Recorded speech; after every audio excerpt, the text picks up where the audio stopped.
Hey guys, welcome to BNB Amplified. We appreciate you guys joining and watching this video here today. We have a good one. We're going over the pros and cons when building your attention-grabbing vacation rental brand. And we're going to just jump right into it, okay? Let's talk about personal branding. What is it? You know, what is personal branding?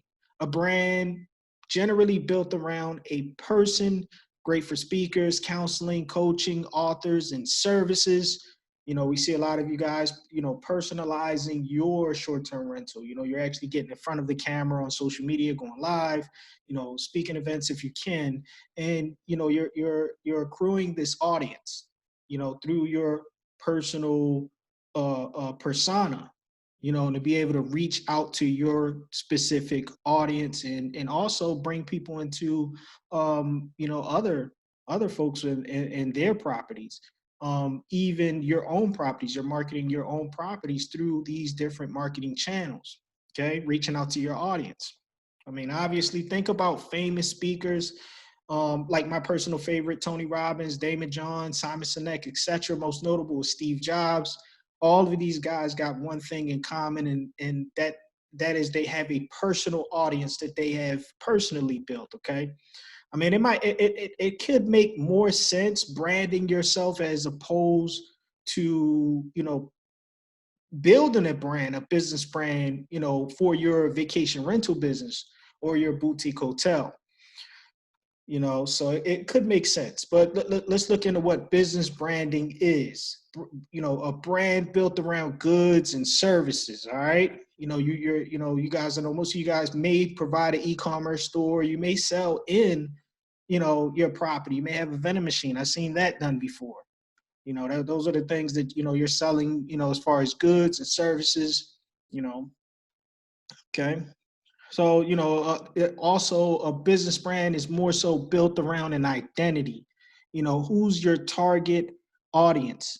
That's the biggest thing with a business brand, is being able to have, and you're catering that language to that specific audience. Like we say all the time, you got to be great listeners. You got to be able to listen to your specific audience. Do the empathy map, build, create that empathy map, to where as though you're able to figure out what are they thinking, what are they feeling, what are they doing, what are they seeing. Okay, a good leader is a good listener. That's so important. All right.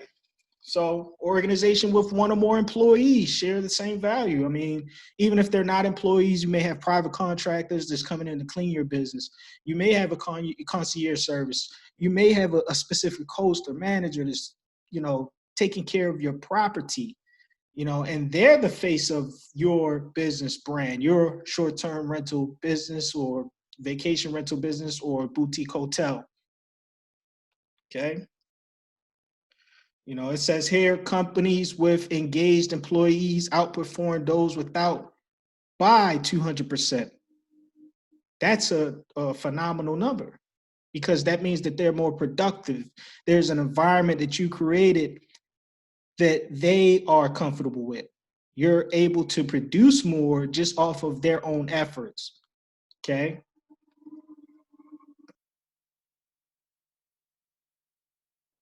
For hosts who may be considering personal branding, it could make more sense than business branding. Let's look at the pros of personal branding. First of all, it's flexible, very, very flexible, in the sense that you're able to literally pick up a phone, create a social media account, and literally reach out to your specific audience within the same hour. Start creating content, going live, creating these video logs of your life. Okay. Interest may change. You may be pointing in a direction where you have an e-commerce store. You may offer concierge services. That's a huge thing. Of course, you also maybe offer a rental vehicle, a car rental through all these various organizations that you can actually create within this, what they call the sharing economy. Okay. You guys are also already equipped with offering, welcome gifts. As soon as your guests arrive, they get, some sort of gift basket, some sort of welcome card, gift card sometimes. These are all of the different things that you already offer on a personal level. For guests, you're just putting more so of yourself out there. And again, it's a simple setup. Simple setup. It's easy. Push of a button. Okay. So let's look at the cons. There's some of the cons that I can say is, maybe you won't be able to track your metrics, results per acquisition. It may not, you may not be able to measure your cost per acquisition. That's something because you're doing it so natural, you're doing it so organic.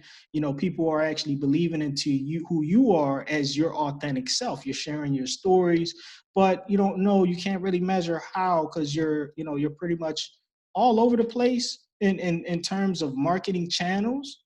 But these are some of the channels that you're going to be reaching your audience, and maybe you can calculate the metrics. But it all accounts for your feedback in the end with reviews, or a person giving you a testimonial, of course referring their friends.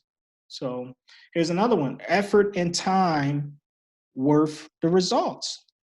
I mean, is the effort and time worth the results? Is it something that you want to continue, or is it something that you want to do as far as going live every day? That sometimes you have to create content and continue with that content because you're continuing a show. And also, even within that, you can start becoming the business brand itself instead of the personal brand. So you're separating yourself, and then now it's causing confusion, and your interest may change. You end up in a place where you have to think about, are you a software company, are you a concierge service, or are you a personal brand, helping people travel. There's some things that come to mind. Okay. You don't, definitely don't want to end up in that position. And that's some of the pitfalls. I see people that are successful with it, but these are some of the things that you will want to think about. Okay. Let's look into the cons of business branding. There is no instant gratification. It takes time. It takes a lot of effort. It's not an overnight success. I think we have, of course, it's always great to look at things, from the perspective of the glass, being half full, but that's, of course, great to always have optimism and that you will get there. The little wins will count up. Okay. It's like the domino effect, it's not as flexible. It's something that you would have to consider, um, thinking prior to you jumping into a business brand and really putting together your marketing plan, your business plan. How are you going to truly approach meeting this market and, building your own business brand? Whether it's your website, whether it's, or whether it's how your social media presence, which all of it combined, it's, creating your online business. Of course, once it's built, it's a 24/7 salesperson for yourself once you create those specific framework. Okay. It's easier to sell. Here's the pros of it. It's easier to sell as soon as you put it out and you're reaching out your target audience. Just like I mentioned earlier, personal brand, yes, it's easier to market yourself, but is the language catering? Is the language pushing people to purchase, or pushing people to book your property? So there's some of the things that you may have to consider when it comes down to it. Changing services and goods. You can have a brand architect. The most notable one we all know is Coca-Cola.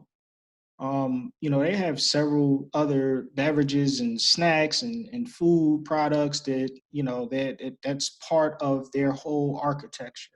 It's part of their business brand. So you can branch off and do other services. Maybe you become a property management in your local area off of you having a decent brand that's presented online properly, and you're getting the bookings. Other hosts may consider your traffic or your audience is big enough for them to want to list their property. Okay.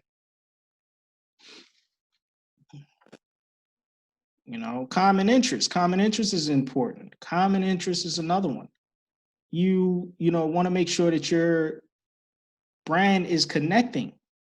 Like we mentioned earlier, yeah, it's flexible when you're dealing with common interests in personal branding, but it can change. That the interest could be just into who you are and your personal story, but your product or your accommodations may not be that interesting enough. But when you're building a business brand, you're connecting to a common interest in what they can purchase from you. Okay, your personal recommendation can go a long way. That's totally fine. But when it comes to longevity versus short term or long term goals, though, that's the key. Long term, people are going to continue to know this specific business brand. They're also going to, in the same voice, they could remember who you are, but we have to remember cost per acquisition. Can you monetize off of this audience, off of who you are and how long? Okay. And I want to thank you guys for watching. Definitely leave a comment wherever you can, whatever your thoughts are. We would love to hear. I hope this was helpful. Appreciate your feedback.